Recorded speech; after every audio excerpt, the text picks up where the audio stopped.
So your next comic, he's award-winning. He does festivals all over and shows all over the world. Make some noise right now for the very funny John Bennett.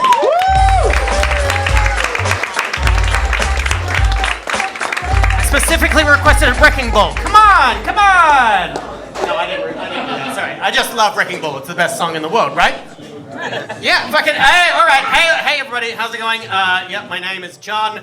Without an H, it's pronounced slightly faster than John. None of this John stuff. And my last name is Bennett, which you Americans like to pronounce as Benet. So thanks to Hewitt for saying Bennett properly and not calling me John Benet, which is very disconcerting when Americans call me, oh, what?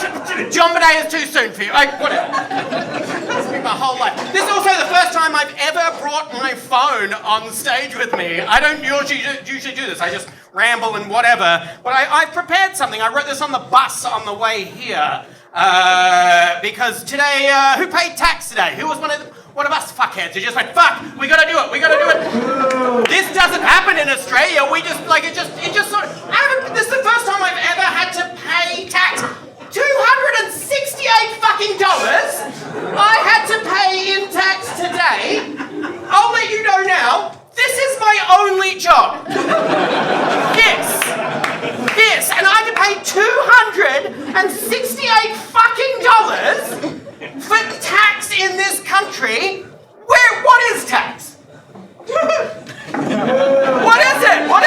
I mean, is it boo? It's just boo? Does it go to anything? I don't know what tax is.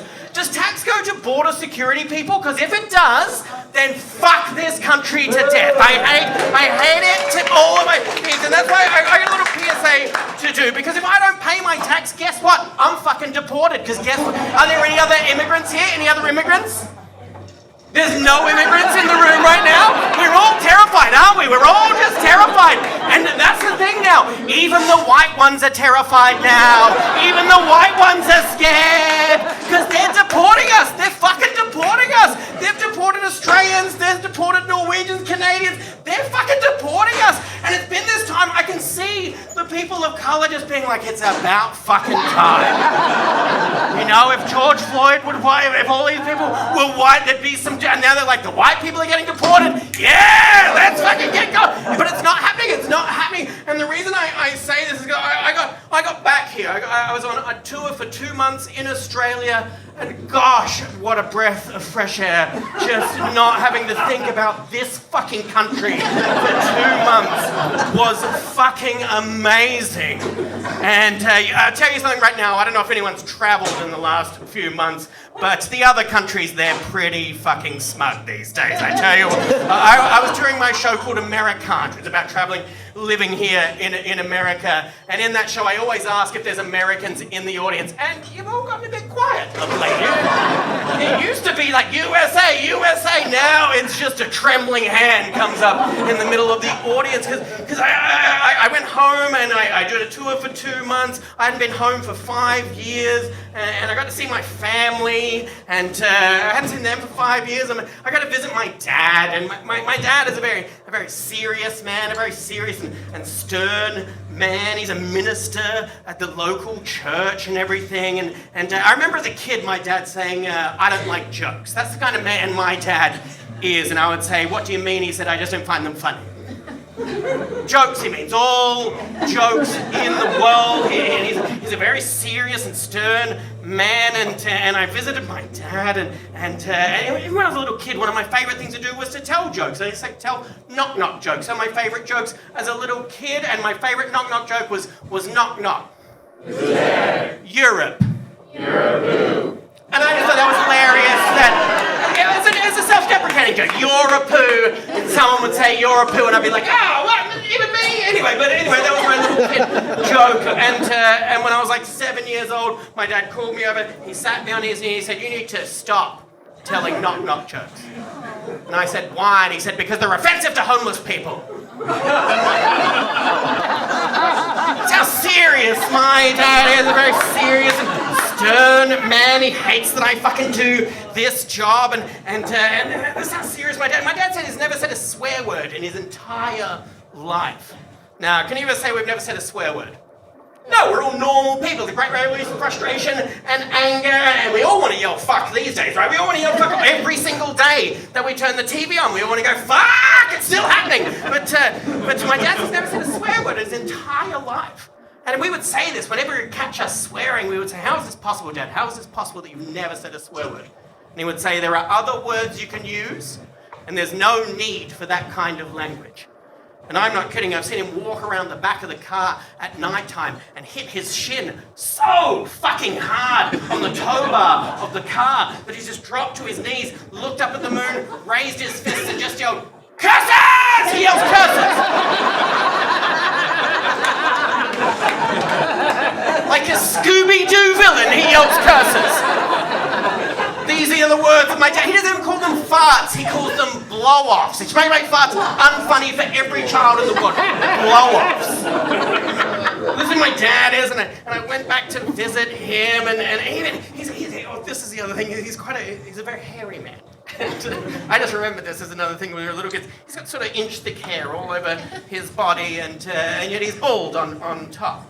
And when we were little kids, we used to just let him grow his shoulder hair really long and comb that over. And he hated that. But he brings that up every time. But that's who he is. And it's just, my dad, he's never said a swear word in his entire life. And I go back to visit this very serious man. It's been 5 years. We don't really talk on the phone very much or anything like that. He's not much of a phone talker, and I walk into the kitchen. He's just sitting behind the kitchen table, and I say, "Hi, Dad, how are you?" And I promise I'm not making this up. The first thing my dad says to me after 5 years, everything is happening in the world, the first thing my dad says when I say, "Hi, Dad, how are you?" He looks at me dead in the eyes and just says, "My penis hurts." My penis hurts. That's the first thing my fucking dad says to me after 5 years, and I say, "Oh my, okay." In all meanings of the word, Dad, why? Why? I never thought I'd be saying this as an adult, but why does your penis hurt, Dad? And he just says, "I've got a urinary tract infection." And I say, "Say that! Say that! Say you've got a urinary tract infection. Don't open when your younger son comes in with "my penis hurts." It's a bit weird. It's a weird fucking thing to say, Dad. But he's just that kind of guy. He says, my penis hurts, man. That's who my dad is. And so I got to spend some time with my family, and I was touring around Australia, and it was really fun. And has anyone here been to Australia?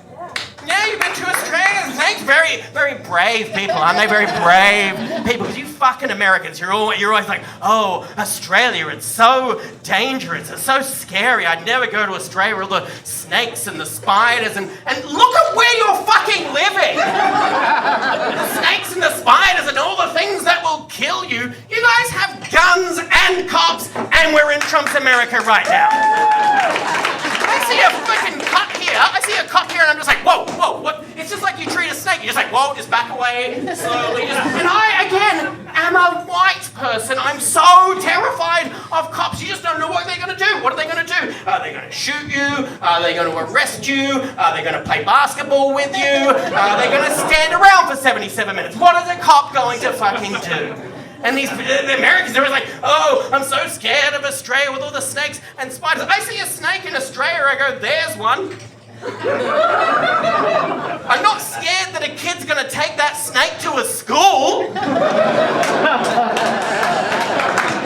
And I'll tell you something right now. When I was a kid, I grew up in the outback. A kid did bring his snake to the school, and it was awesome.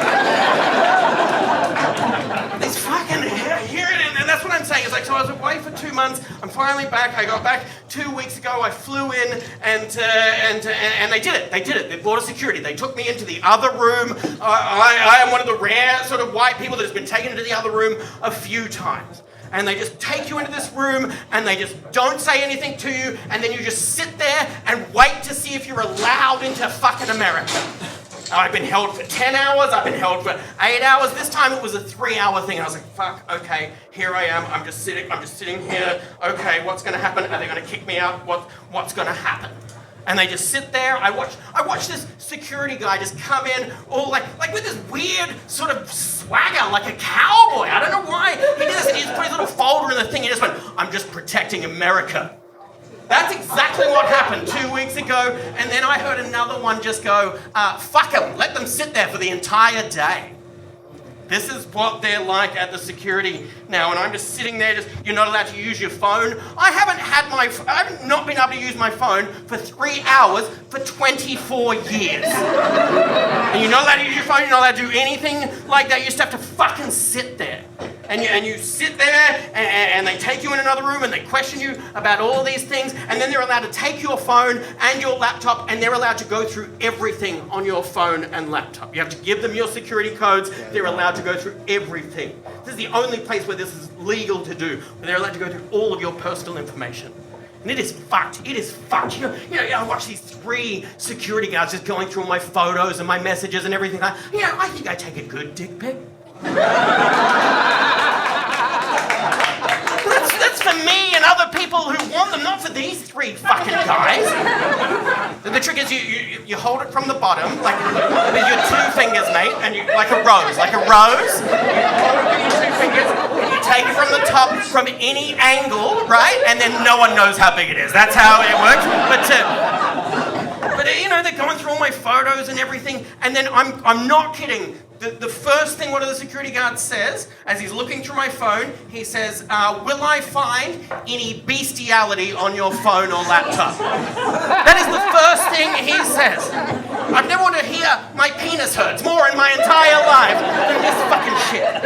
And I'm like, I answer the way I think any of us would. I say, I don't think so.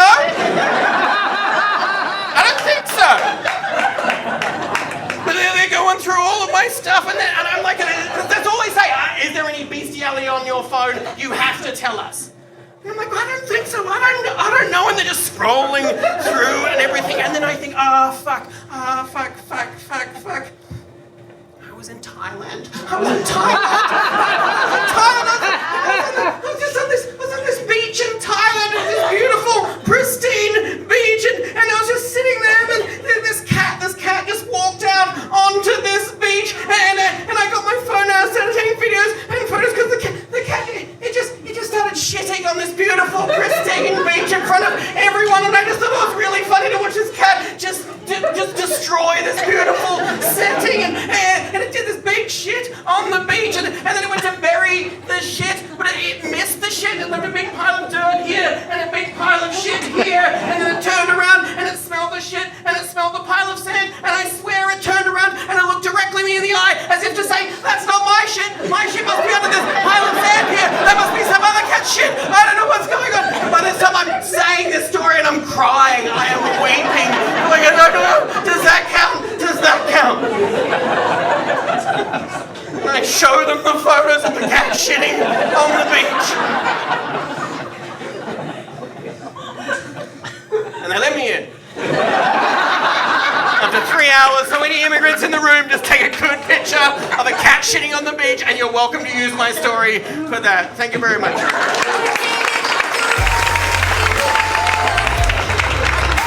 Keep it going for John Bennett!